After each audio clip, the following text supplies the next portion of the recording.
South Australia's Barossa Valley, a world-famous wine region, with 60% of all wine exported from Australia coming from the Barossa. Located just 60 kilometres northeast of Adelaide, the Barossa draws huge numbers of tourists to its award-winning vineyards. But now golf is giving visitors another reason to visit the Barossa, and one course with a strong connection to the wine region is Tanunda Pines Golf Club, a course that dates back to 1938. It was a scrapes course, 9 holes back then. The winemakers used to bring the wine, the butchers used to bring the meat, and the bakers used to bring the bread. And then after the round, they used to sit down and drink till about 2 or 3 in the morning. The connection to the wine industry continues today, with the club sponsored by 20 different wineries. And of the 7 new directors who have taken control of Tanunda Pines, 2 own famous vineyards in the area. They've taken on a par 72 championship course that is typically South Australian in look and feel.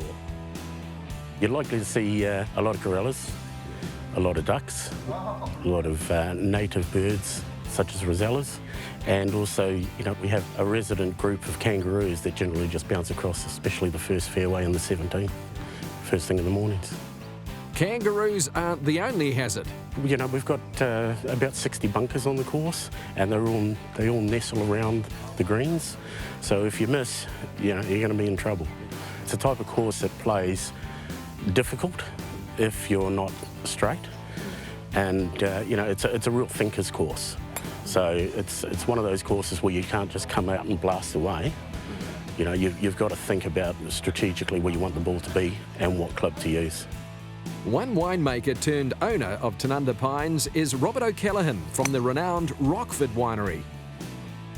It's a lovely project. It's a lovely thing for the community. I think that I've especially got an enormous amount of pleasure out of it, and the blokes involved are the same. Yeah. It's a better thing to leave the world a great golf course than a statue. I think that's pretty good advice. The word Barossa sort of says so many things, doesn't it? Right. I mean, we get a lot of visitors to this region any rate. Yeah. And it's just a natural mix. Yeah, yeah. Never met a golfer that drank wine that I didn't like.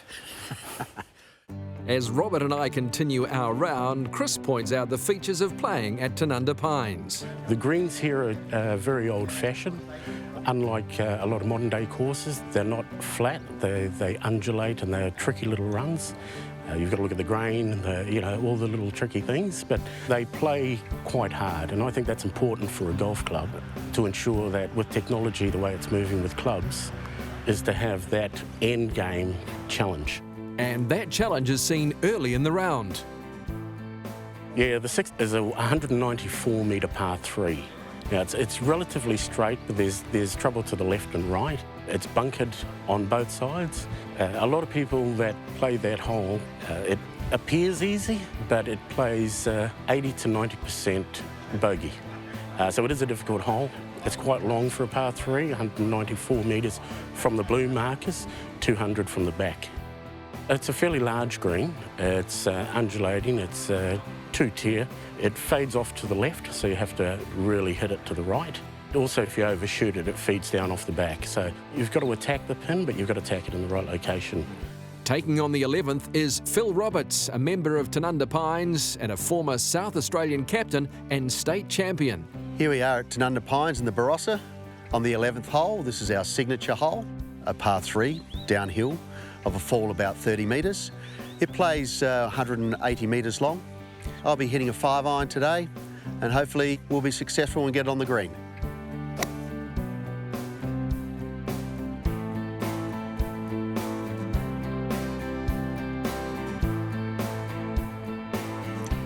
Okay, here we are now on the green. We're looking at about a 15-footer. Fairly straight. Let's have a go, and hopefully we can walk off with a birdie.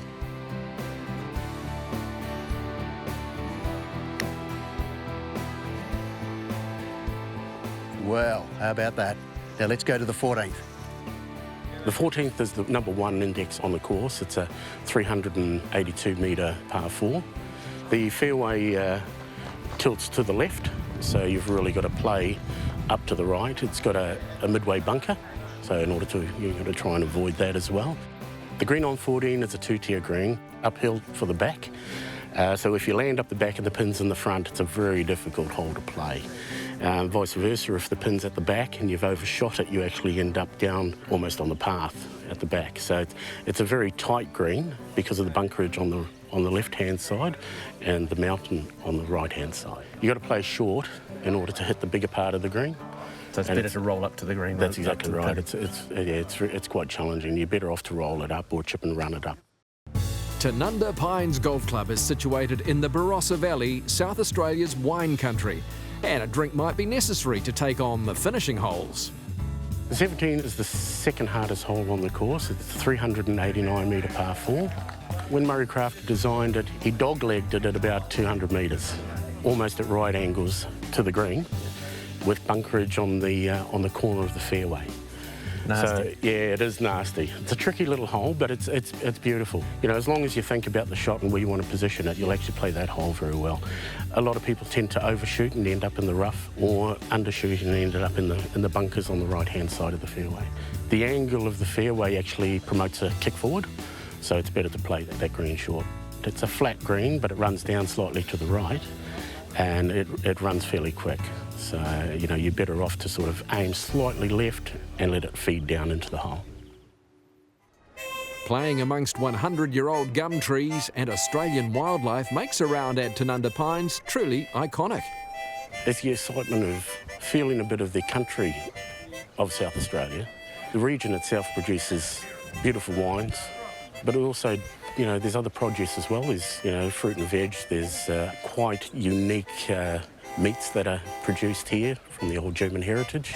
So you could have a round of golf, head off to the vineyard, have a bit of a tasting. It's normally golf, then a bit of a post-mortem, a hook cry into a drink, and then visiting, you know, just some of the iconic areas. And just a pitching wedge from Tanunda Pines is the Novotel, the perfect place to stay and play in the Barossa. The hotel has views over the historic Jacobs Creek vineyard. Basing yourself here allows you to explore the Barossa's 50 wineries. One such winery is Yalumba, owned by golf-mad Robert Hill Smith, one of Tanunda Pines' 7 directors. Yalumba is Australia's oldest family-owned vineyard, and these historic gardens are as talked about as the wine itself.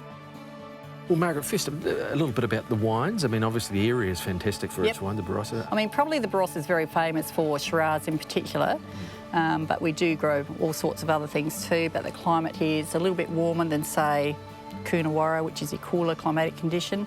This is ideal, though, for Shiraz, really old vines, some of them well over 100 years old as well, so got some really good ones.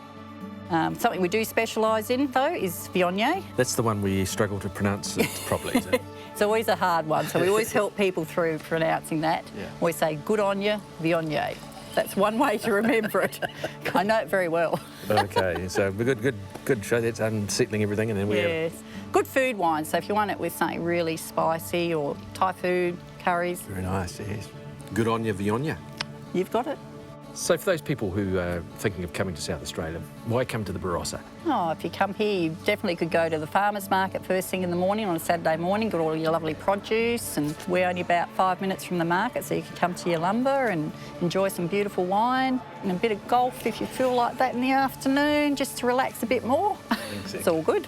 Perfect, isn't it? Yeah, it's a gorgeous region. The Barossa Valley is an area where golf and grape go hand in hand. The perfect reason for New Zealanders to make a golfing getaway to South Australia. All Kiwi golfers, even if you're not golfers, come to the region. You know, we've got something special here, but we're the must play.